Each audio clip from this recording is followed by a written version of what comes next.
Welcome to lessons 17 and 18 on the letter to the Romans. Chapter 14 and 15 to verse 13 are about tolerance or forbearance, and therefore cover the question, how should Christians behave toward each other? In the church at Rome at that time, there were believers with a Jewish background and others with a heathen background, and both had to learn to love each other, despite their different opinions on minor issues. Clearly, the apostle was not talking about points of principle, but things like eating and drinking and the keeping of certain religious holidays. We need to be clear that we should not use this to undermine doctrines which are clearly taught in the Bible. Although, if you are going to impose things like eating, drinking, and religious holidays upon the church as principles, then you should read Galatians 4 verse 10 and Colossians 2 verse 16 to 23 at the same time. In those passages, the apostle sharply condemns such an imposition. Key words which jump out in this section are accept, verses 1, 3 and 15 verse 7, judge and treat with contempt, verses 3, 4, 10 and 13, edification, verse 19 and 15 verse 2, and one mind, 15 verse 5 and 6. Just these words in themselves have a lot to say to us. At the heart of this section we read, "For the kingdom of God is not a matter of eating and drinking, but of righteousness, peace and joy in the Holy Spirit." So do not destroy the work of God for the sake of food, and accept one another, just as Christ accepted you, in order to bring praise to God. After all, we are all going to stand before God's judgment seat, and each of us will give an account of ourselves to God there. Verse 12.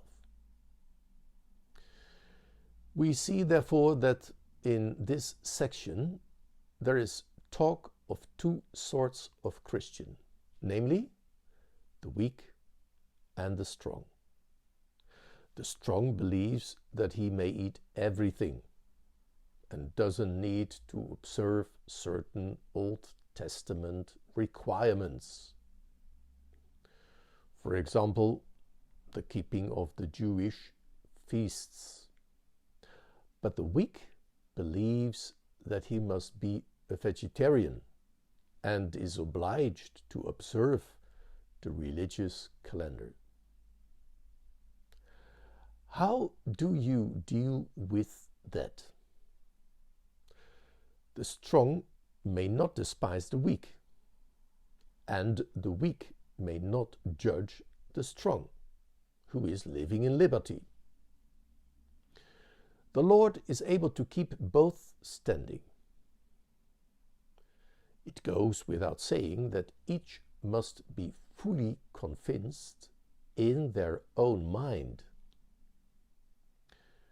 Christ is our Lord, and whatever we do or don't do, we do or don't do to please Him. Verses 5 to 9. At the end of the day, not one of us lives to ourselves, and no one dies to himself.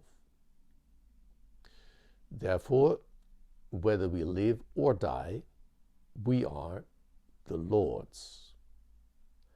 Let us not judge each other anymore, but rather walk in love. However, we should not do anything that goes against our own conscience, because whatever is not of faith is sin. Things which for one person are neutral or innocent are sinful to someone else. Chapter 14, verse 14 and 21 to 23. Furthermore, our consciences must be motivated by the Word of God. But that requires good teaching, and that takes time. If you have come from a particular religious background, you won't be able to put all behind you in one go. You will need to think about it all, and for that reason we need to bear with one another and have patience with one another. Let us ask ourselves, every time we do something, does this promote peace, unity, and mutual edification? Christ himself is our example in this.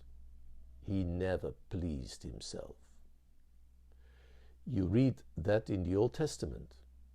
I quote, "The insults of those who insult you fall on me." Psalm 69, verse 9b, unquote.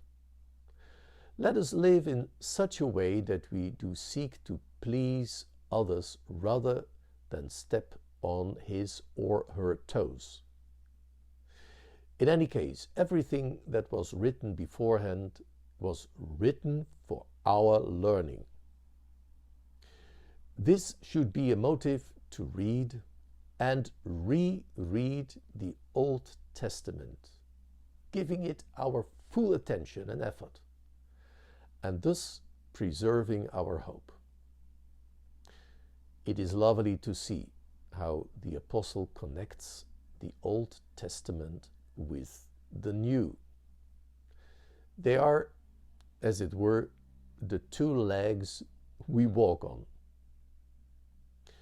In brief, let us accept each other where minor issues are concerned. Christ accepted Jews as well as heathen, verses 8 to 13.